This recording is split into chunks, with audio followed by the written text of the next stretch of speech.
HD.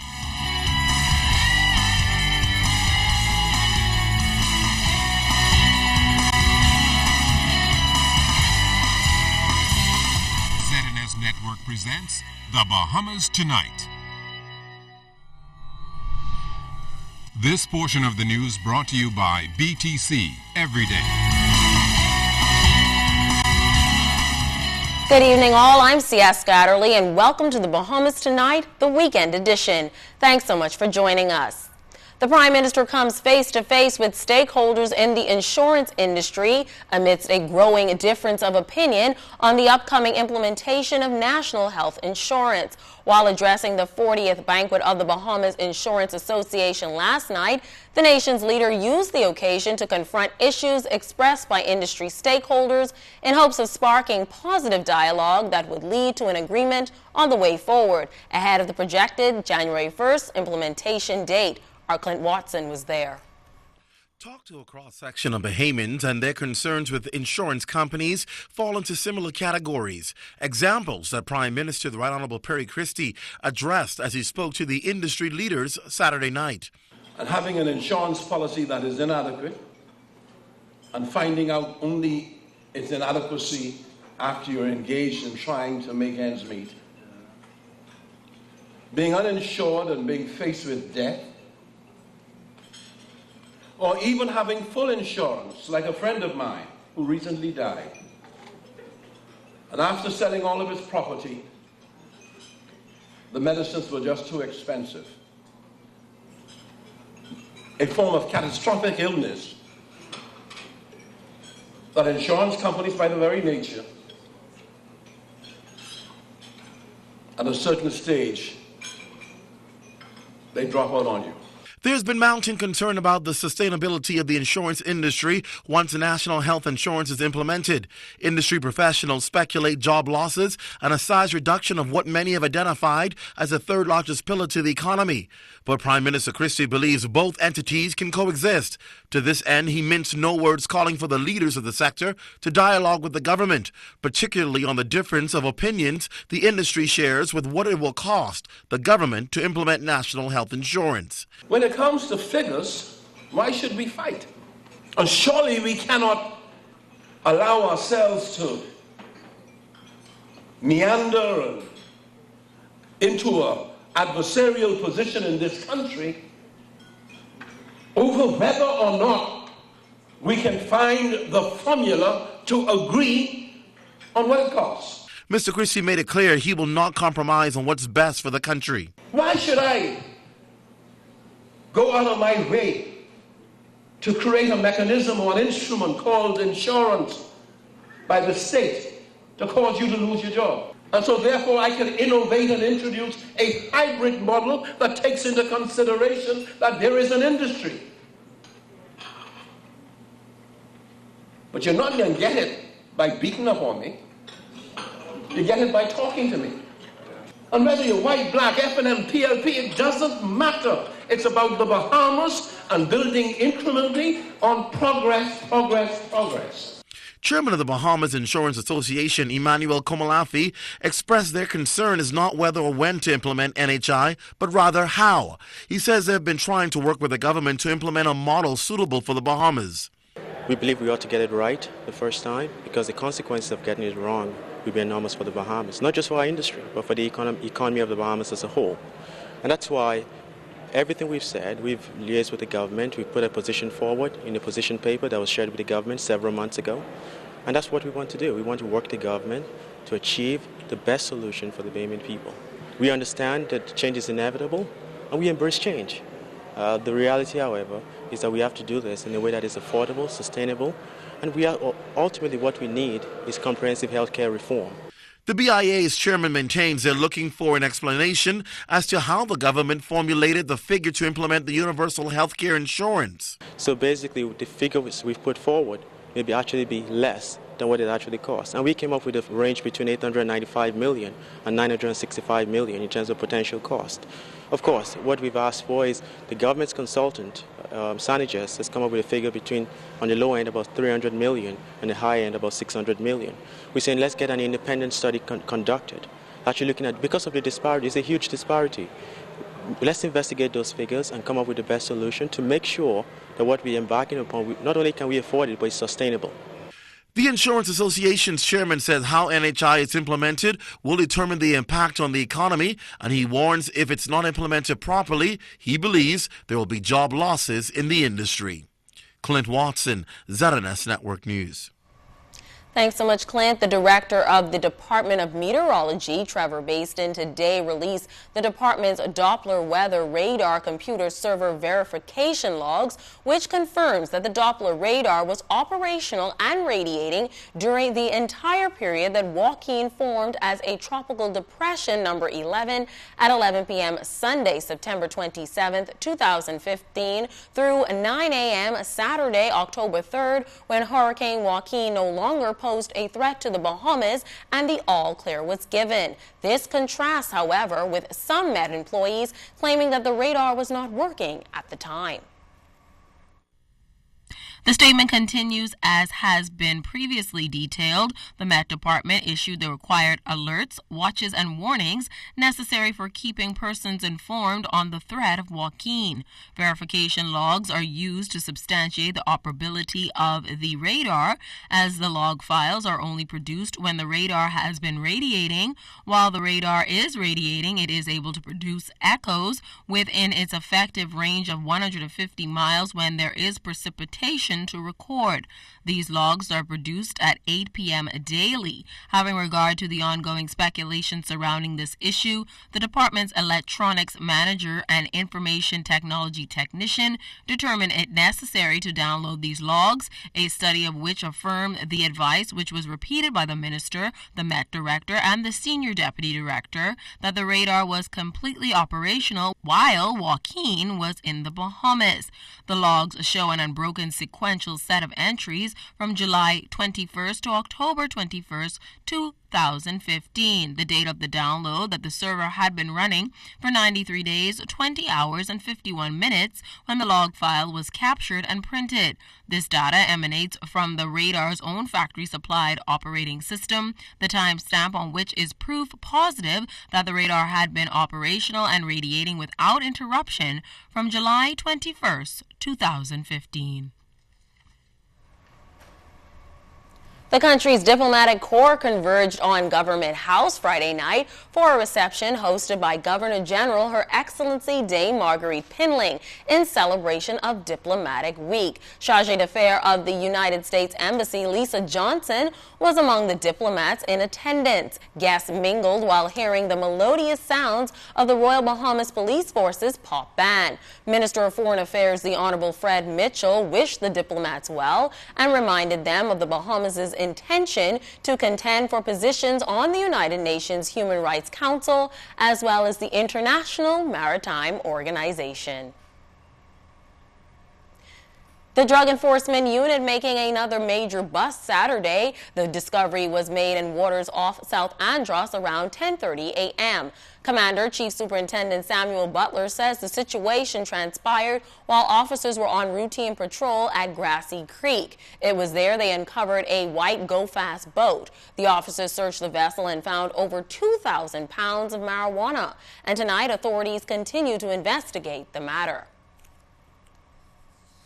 We had a joint operation between Drug Enforcement Unit, the Police Marine Support Unit, drug enforcement agencies, and the OBAT partners. We went into the South Andros area where we were able to successfully interdict a go-fast vessel with a quantity of suspected marijuana on board. We have 4 Bahamian males in custody who are assisting us with this investigation, ranging from age 46 through 17. A Bahamian legend passes away, and keeping an eye on things take on a whole new meaning this month. That and more when the Bahamas Tonight, the weekend edition, returns.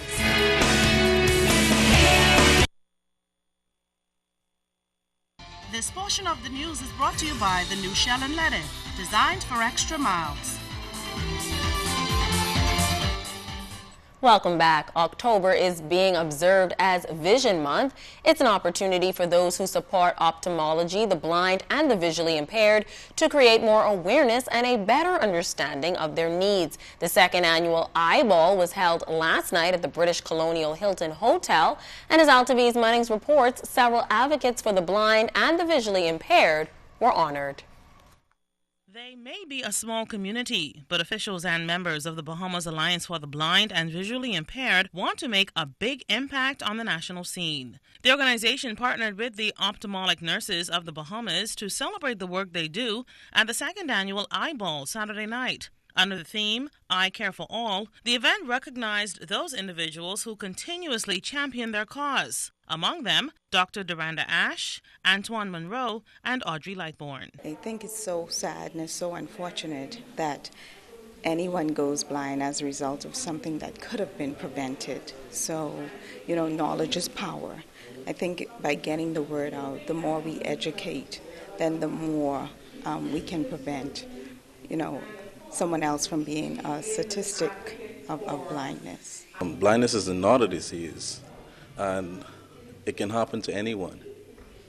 And I would like for anyone who sees a person who is blind or visually impaired, for them to assist them. And even those family members who have persons who are blind or visually impaired in their communities or in their houses, that bring them out to us and let us see what we can do to assist them to integrate into society. Oftentimes people are not aware that this service actually does exist. We all have eyes, but not all of us realize that the eye actually is those organs in our body that also needs to be attended to from a preventive perspective as well as from a curative perspective. The Ministry of Health's Chief Medical Officer, Dr. Glenn Benaby, acknowledged that with national health insurance on the horizon, ophthalmology should play a paramount role in its operation. The Bahamas have made a commitment to join that significant effort to reduce blindness by 25% by the year 2020. And although that will take considerable work on the part of the professionals, be they doctors, nurses, ophthalmologists, optometrists, and others, it will take the effort of a consciousness and awareness in education of doing those simple things to protect our eyesight. But if you didn't know, global statistics illustrate that approximately 285 million people live with low vision and blindness. 90% of blind people live in low-income countries, yet 80% of visually impairment is avoidable, readily treatable, and preventable. Officials here in the Bahamas appeal for greater awareness of sight prevention. More emphasis should be placed on individuals with low vision and the visual aids that are available to assist them with their activities of daily living. Legislation be put in place to regulate and improve upon certain practices in the Bahamas.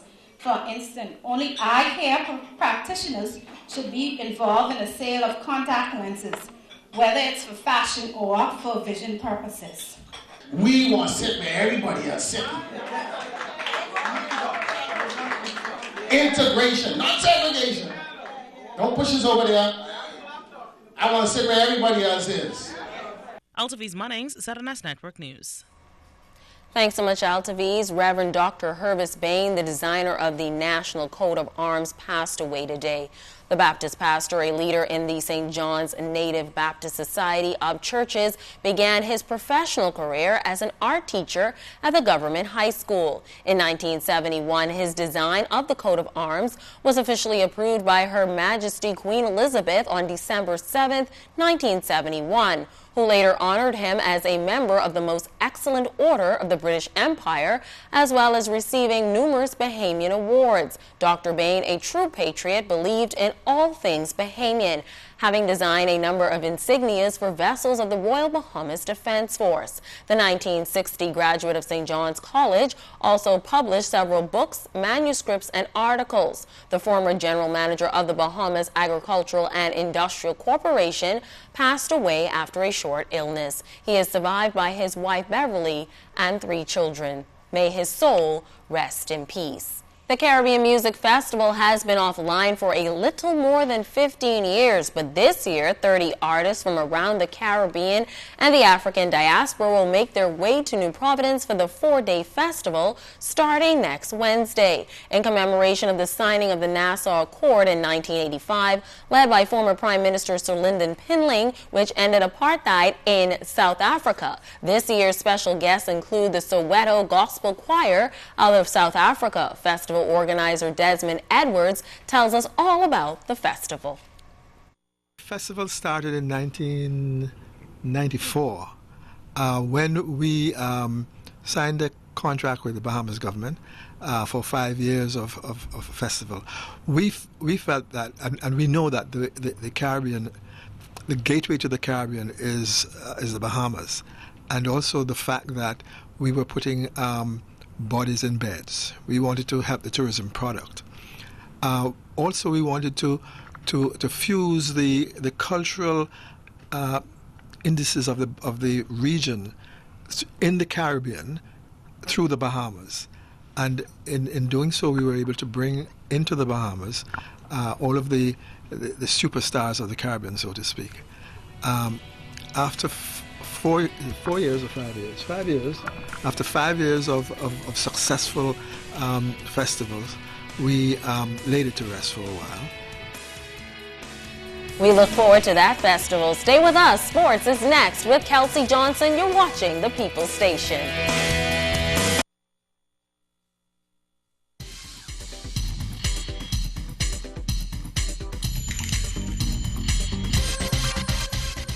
This is ZNS Total Sports, brought to you by Fourth Terrace Diagnostic Center.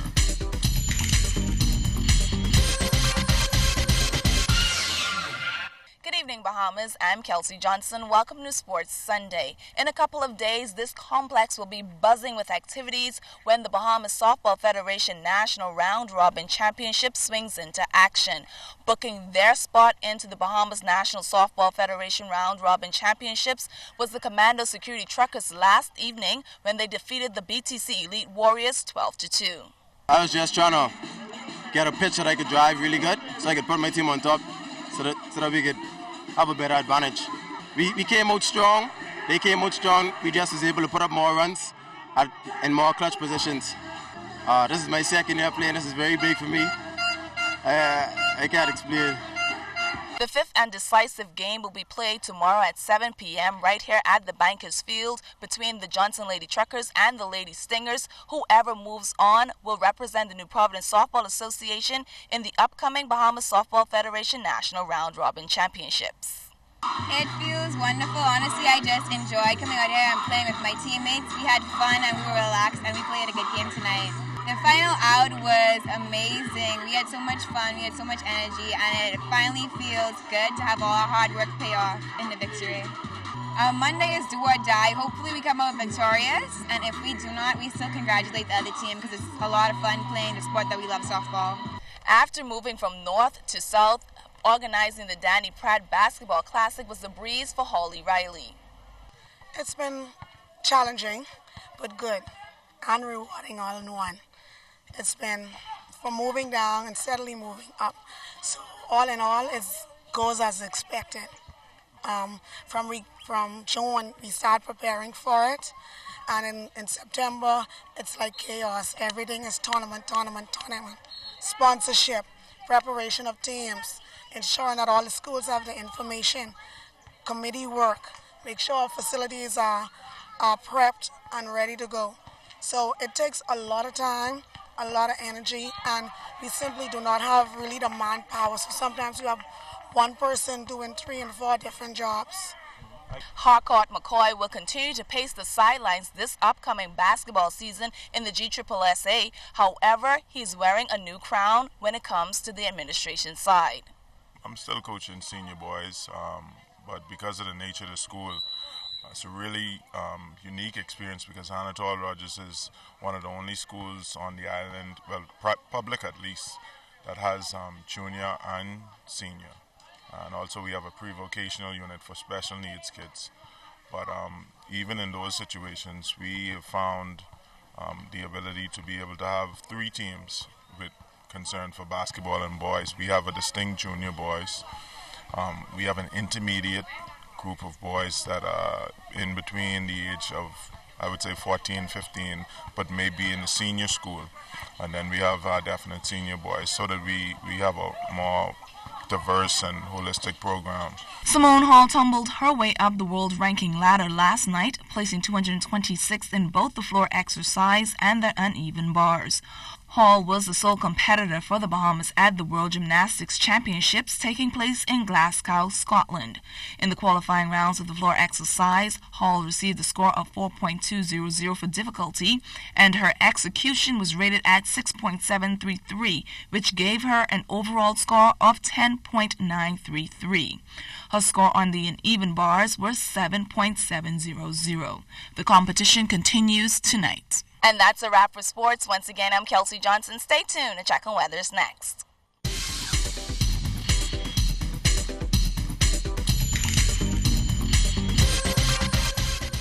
This is ZNS Total Sports, brought to you by Fourth Terrace Diagnostic Center.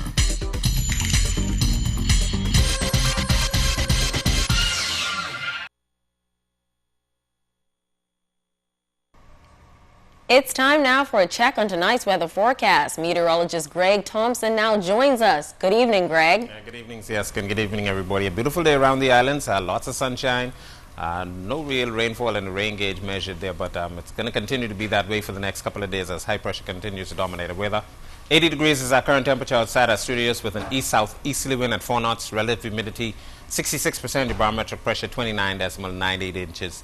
And it is steady. Temperature-wise, it's near the 80-degree mark across the entire island chain with 77 in Grand Bahama, 78 across in Bimini, Berry Islands, and Abaco, 79. We pick up a string of 80s, Andros, here in the capital, as well as in Eleuthera, Cat Island, down in Long Island as well. 79 in Exuma, San Salvador, more 80s popping up in Ragged Island, Acklins, and Crooked Island, Meguana, Deep South, Inagua, neighbors to the southeast, Turks and Caicos Islands, you guys currently at 80 degrees. As I mentioned, lots of sunshine around the islands, very dry conditions out there, so it's going to be very nice for the next couple of days. Those winds falling off very nicely, so boating conditions will be improving over the next couple of days. The slight risk of rip currents still exists, so you swimmers are asked to exercise some caution if you're doing any swimming over the next several days. The tropics, very quiet. We still have a month left in the Atlantic hurricane season.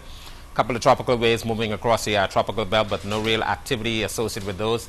Upper level, though, is actually enhancing some showers and thunderstorms with this wave across Puerto Rico. But most of that should stay to the east of our islands and stay out there in the Atlantic. Forecast map showing the high-pressure system that's dominating our weather actually will get a lot closer to us, so those winds will be falling off light and variable over the next several days.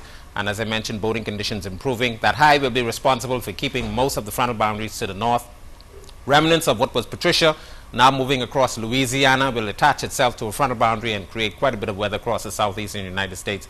So if you're doing any travel towards that area, do check for your weather over the next couple of days. Boating forecast for tonight and tomorrow: east to southeasterly winds 10 to 15 knot seas running 2 to 4 feet over the ocean. Your tides will be low at 12:55 in the morning. High tide will take place at 7:10 in the morning as well. Sunset and sunset times there 6:34 tonight and 7:14 in the morning will be your sunrise. For tonight, just a few clouds, very nice, comfortable temperatures. Temperatures will get into the low 70s, 73 expected here in the capital. Tomorrow we're looking at a carbon copy of what we had today. Sunny and pleasant, just a passing shower. Temperatures will get into the mid to upper 80s, 87 expected here in the capital. Your 5-day outlook, it should be pretty nice over the next couple of days. High will dominate our weather for the next several days before another front gets in here sometime late on Thursday into Friday, but we don't expect any cooler weather with that front. So very nice for the next several days. Well, that's good news, Greg. Thanks so much. I noticed that you came here empty-handed, so I need to know, where's my cake? Ivana, you're responsible for getting Siaska a piece of cake. So make sure you keep that piece of cake handy for I won't hold it against you, Greg. And again, happy belated birthday to your niece. I hope she had a great time. And now we leave you with images of the annual Youth March held today, where thousands of youngsters paraded through the streets of the capital in a display of unity. On behalf of all of us here, thanks so much for watching, but be sure to join us again tomorrow, same time, same place, on the network where only the sun covers the Bahamas better. Until next time, I'm C.S. Scatterly, wishing you all a sensational Sunday evening.